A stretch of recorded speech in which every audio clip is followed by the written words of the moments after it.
We're living in the golden age of gaming, where some of the best games in the world can be played for free. That's Zip Zero Zilch Nada. And while it's likely that you've been playing at least some of these epic titles, chances are that there's a few that you've either never heard of or at least totally forgot about. So in today's video, I'm going to tell you about the best free-to-play games that are out right now, which also happens to be some of the biggest games in the world.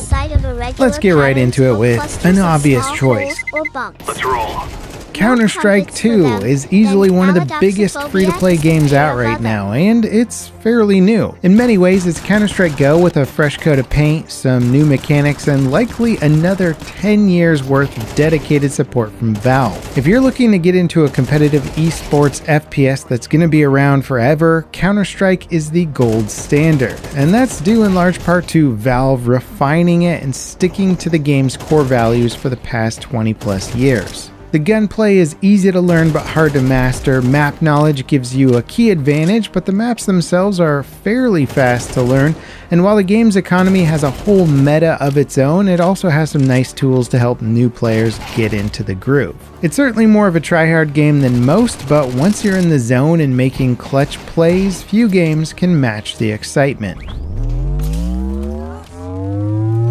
Halo Infinite had a rough start back when it released in 2021, but these days it's actually crushing it. Infinite's comeback started with the release of Forge mode in November of last year, and it just keeps getting better and better as the devs pour more time, effort, and content into the game. The latest event was a nostalgia trip for the Halo 3 days, with iconic multiplayer maps remade for Infinite in Forge by the community, and a Mountain Dew collaboration with codes for in-game items. Gameplay-wise, Infinite really is the modern take on the classic Halo formula, and it absolutely works. You can now sprint, mantle, and aim most weapons, which might sound sacrilegious to a Halo veteran, but the way that 343 have implemented these mechanics makes total sense and gives the game that responsive, modern feel. Overall, Infinite is proving to be one of the great entries in the franchise, at least for the multiplayer, and it marks a huge return to form after basically 11-ish years of 343 Industries trying to fill in for Bungie. Let's take a detour from FPS to talk about the free-to-play war games, starting with War Thunder. This game launched in 2012 and has been updating and improving its gameplay ever since. Starting with a focus on multiplayer World War II aerial combat, it's evolved into a complete vehicular combat sim game with planes, ships, and tanks from pretty much all theaters of war. At this point, I have no idea how many vehicles it has, but chances are if you have a favorite one, it's going to be in War Thunder. All of the vehicles feature realistic visuals, ballistics, damage modeling, and flight controls. It can also handle high-end sim-style battles that you can play with a joystick and even a VR headset, and then it can also give you a more basic arcadey-like control system. So most audiences are pretty much covered when it comes to just how realistic or easy you want the experience to be. Now, War Thunder is a grind when it comes to earning new vehicles and upgrades, and certainly paying to get better stuff is a major aspect of the business model. So keep that in mind if you think you're susceptible to those types of monetization models. But if you're willing to brave the microtransaction waters, this is one of the best war games around. I should also mention that World of Warships and World of Tanks fall into a similar category as War Thunder. They can be a little bit more arcadey in their presentation in some regards, but I absolutely adore World of Warships, and frankly World of Tanks is good fun as well. Again, very grindy games that really rely on you to buy some of those upgrades, but these titles have been around for a long time and likely aren't going anywhere thanks to their effective microtransaction model.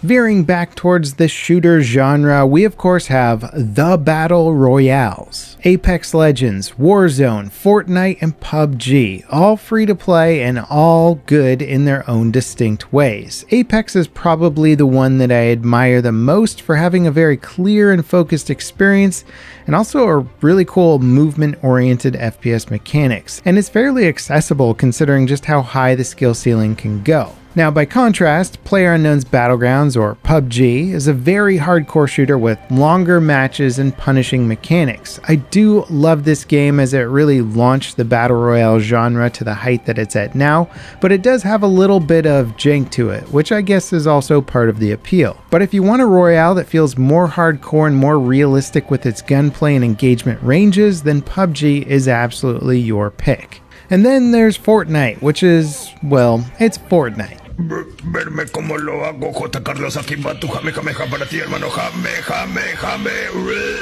Now, in fairness to Fortnite, they do crank out quality content all the time, and it's relatively kid-friendly, and their Roblox-like custom content creation system has been a huge step forward for the game, and it could help it supplant Roblox at one point. Roblox, of course, being one of the most popular free-to-play kind of build-your-own-world type game, but it's generally meant for much younger audiences. But staying with Royales, then of course there is Warzone, Call of Duty's semi-realistic arcadey royale, which seems like it's here to stay. If you like Call of Duty and the recent direction that the franchise has taken down the remake rabbit hole, then Warzone is certainly going to scratch the itch that only a Call of Duty game can reach. That said, they do like to overhaul their formula every few years, so if you enjoyed the original Warzone, well, you might not get all of that in the current package. Now, again, all of these games are free to play, so you're getting a ton of content for basically nothing, but when it comes to getting a lot for a little, the inarguable king of content has to be Warframe.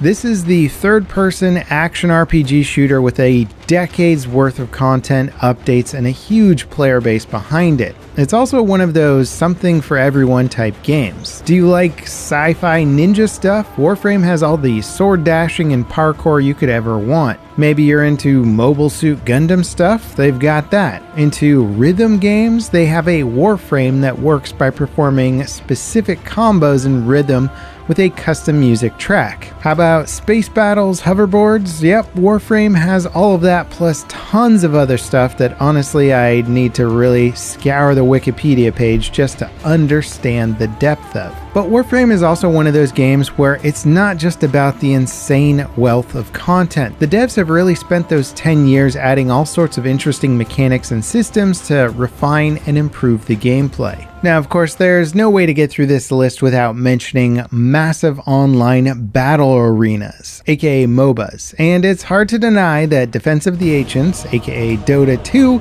and League of Legends define this genre. Both are exceptionally deep games with a vibrant esports scene, top-tier teamwork, and they boast massive communities. Which game you get into is basically a coin toss. There are some differences, but they are very similar as well. And if you're kind of new to what MOBAs are, they're basically real-time team tactics games where you control a single character with certain abilities that are augmented with items that you buy as the match progresses. The goal is generally to destroy the enemy team's base, and in some ways it's a lot like a traditional RTS game like StarCraft or Warcraft, which actually makes a lot of sense since Dota began as a mod for Warcraft 3, but you only control your own unit and the economy is geared towards buying items versus upgrading your base. The matches are also quite fun to watch, even if you don't have a deep understanding of the game, and they can really go back and forth with clutch plays and huge momentum shifts.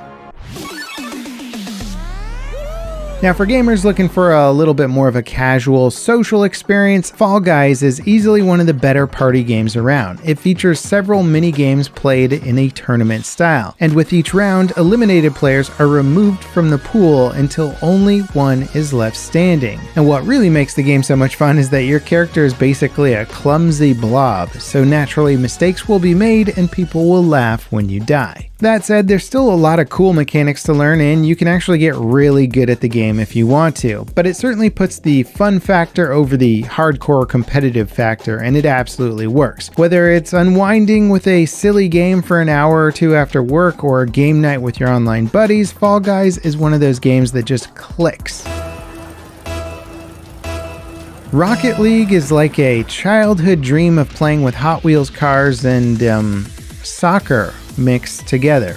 I don't know why it works, but it does, and it works well. In fact, Rocket League is actually one of the best soccer games around in my opinion. Not even FIFA gives you the same nuance and control over hitting the ball out of midair. The plays are epic, even from a defensive perspective. And unlike real soccer, it's much more fast-paced, so there's a lot more epic plays happening regularly. Plus, the game pretty much runs on a toaster, aka any crappy computer that you've got laying around. Valve doesn't make a game very often, but when they do, they become decades-long mega hits. Team Fortress is arguably the game that started the whole cartoony casual FPS genre, which other games like Overwatch heavily cashed in on, and Team Fortress 2 is so old that I bought it in an actual box. The orange box, to be specific. That was back when people were still not totally sure if this whole Steam thing was really going to catch on. And while Team Fortress 2 has had its ups and downs over the years, these days it's a very fun, refined, and engaging experience that rewards a deep understanding of the game's mechanics, but is still friendly and approachable for new players. And that cartoony exterior really does hide one of the most well-crafted and complex hero-based shooters that's around today. Plus, it's just got a ton of hats that you can collect, so I mean, what's not to like? Now, of course, I'd be remiss if I didn't mention Path of Exile. This incredible action RPG arguably forced Blizzard to step up their work big time with supporting Diablo 3 and likely had a lot of influence on Diablo 4's development. And unfortunately for Blizzard, Path of Exile's developers made a much better Diablo game than Blizzard could. The skill tree in Path of Exile is renowned for giving players essentially an infinite amount of choice in how their character plays. It's an absolutely remarkable game that's also maintained steady growth basically since its launch thanks to its exceptional seasonal updates. The game is so good that I'm legitimately worried about Path of Exile 2 being able to take center stage when it eventually comes out. Now, I wanted to put some honorable mentions on this list, ones that subscribers recommended, some upcoming games that I think are going to be fantastic, and titles that are pseudo free to play but generally are better if you spend some money. The first game I want to talk about here is The Finals from Embark Studio. It's not out quite yet, but I think the release is quite soon, and it's an absolute top-tier FPS arena experience with destruction unlike anything you've seen before. Now, some of these next games I haven't played, but they have been highly recommended by my subscribers. Genshin Impact is a highly praised and popular action RPG. MechWarrior Online is sort of a robo-FPS continuing the long legacy of the MechWarrior franchise. And Naraka Blade Point is a really interesting melee-oriented battle royale, which actually does look quite cool. Now, on the free-to-play but not quite so free games that are absolutely worth mentioning, of course there's Bungie's Destiny 2, which of course is a huge title. The FPS action RPG game has lots of DLC content, which is the part that's not so free. Now, when it comes to card games that you can play on PC and even your mobile devices, Hearthstone and Marvel Snap offer fantastic competitive card game experiences. They again have large and passionate fan bases, but also they're kind of tricky to play without spending any money at all. You can of course play them and be competitive without spending any money. I would say that Marvel Snap is a little bit more forgiving for people who don't want to spend any money, and